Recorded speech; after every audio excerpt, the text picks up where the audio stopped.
Welcome back to part two. You can tell it's part two because I have a different t-shirt on. And in part two, I'm still inspired by To Harriet by my good friend and kindred spirit Kennedy, aka Mad Composer Lab. Go check him out. And a couple of things today.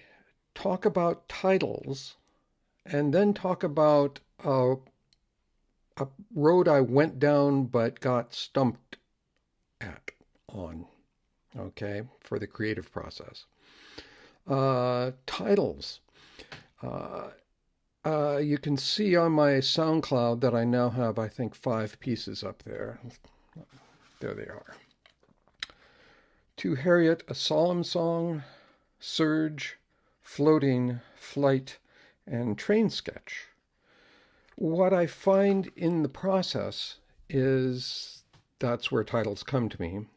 The first one, a solemn song, has a lot of different resonances. That was the one for piano, multiple pianos, and was Gregorian chant-like, so there's already sort of a solemn thing going on there. But prior to that, prior to actually Kennedy writing To Harriet, which was on the 20th, on the 17th of October, he and I were talking a lot about Lou Harrison because he was at Lou Harrison's house as composer in residence there in Joshua Tree. And we were talking about our favorite book by Lou called Music Primer, in which Lou does all the calligraphy, something we're both definitely into. Yep. Great little primer on composition. And at the end of the book, he states, somewhere in the world at every minute, a solemn song is being sung. Every people, every culture sings some serious chant, either of instruction, magic, praise, or ecstasy. This has been true for millennia and everywhere on the globe of our world. So that was in our conversations in the ether, and it wasn't necessarily conscious, but once I finished that first iteration, uh, subtitling it A Solemn Song seemed appropriate. Then, if you recall, the next one I did was the Metasynth one where I blurred everything out and it sort of breathed. And I decided to call that Surge, not Surge the instrument, Surge. And then the next one was piano and that, and it had a floating quality to it. And by this time, I had started to educate myself more and more on the biography of Harriet Tubman. And apparently, she had visions and dreams that were a very important catalyst for her. And so floating seemed to resonate with these dreams. The next one, which was the really fast prepared piano 1 minute piece, I called Flight, of course, referring to her first flight away from the plantation. But then she kept coming back and basically created the freedom train, get slaves out and up north. So the second prepared piano piece is just a sketch. I just put it up on SoundCloud. It's really in its nascent beginnings. I want to turn that into a much longer piece, stretch it out, but it's going to be entitled Train. So these sort of provided, and the titles provide a little narrative, abstract as it may be. The other thing I'd like to talk today, and we'll go out in the studio and sort of see how I tried to make it work, which is if we go back to the haiku and tanka, the 17 and 31 syllable structure of Kennedy's piece, of course, the first thing I thought of was, oh, I can put this in a sequencer. I can do a really cool electronic version of this. And of course, I went out there and all my sequencers, hardware sequencers, are only 16 stages. And I need 17. And yeah, you can nest them, but you can't get, um,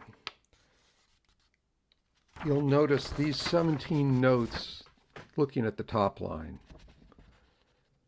They don't, it's not 5, 7, and then the same 5 again. They're all different, and that's true for the tonka on the bottom. So I needed 17 and 31 different patterns. So let's go out there and I'll show you things I tried and where I got stumped. Maybe some of you can figure it out. I think there might be a way, but, and this is just to let you know more about my creative process. I probably spent an hour or more out there at the very beginning just trying to figure that out. And then finally went, okay, go another direction. And then hence part 1, can't play piano, but I can work with things. Okay, talk to you in the studio. Welcome to the studio. So looking at the Buchla 250E, which has 16 steps, you can automatically see the problem. If I do 5, it takes me to 5, and then if I do 7, it takes me to 12. And then if I have to get to 17, I'm missing 1 step because this will only take me to 16, to that last F sharp in the top line. I can sort of nest, so I could actually get to the end of 12, go back to 11, and have that trigger and then go to 16. But the problem is when it goes back to 11, let's see, 5, 6, 7, 8, 9, 10, 11, it will be an E, and what I need it to be is a C. So this is very cleverly worked out by Kennedy. And as you can see, that also the rhythms are sort of asymmetrical.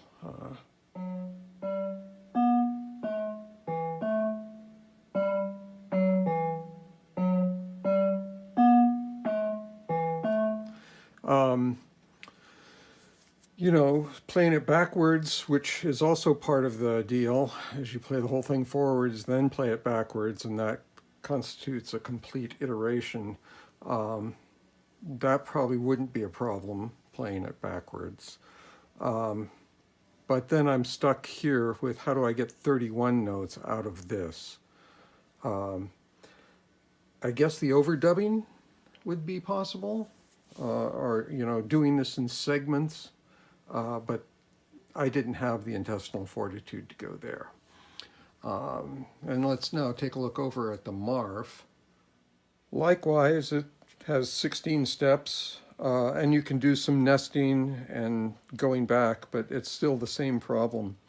Of course, I guess the real solution is I hear there's an extender that will take the Marf up to 32, if I'm correct. So 32 would be perfect because we could fit 17 and 31 in there. But I don't have the bucks. At any rate, it took me a while to figure this out. I tried a bunch of different nesting things and re-triggering, but because that pattern sort of never repeats, that's the trick. Okay, so there's part of my creative process. Spend a bunch of time trying to figure out the chess moves, and realize I didn't want to take any more time to do that, and I wanted to get creating something that I could bring to the table. I thought it was going to be this, but hey, it wasn't this time. Okay, I hope this gives you some food for thought, insight into my creative process. I'm not sure why I'm so taken with this piece by Kennedy, To Harriet, but it really is sparking my imagination, and I can already sense a part three to this.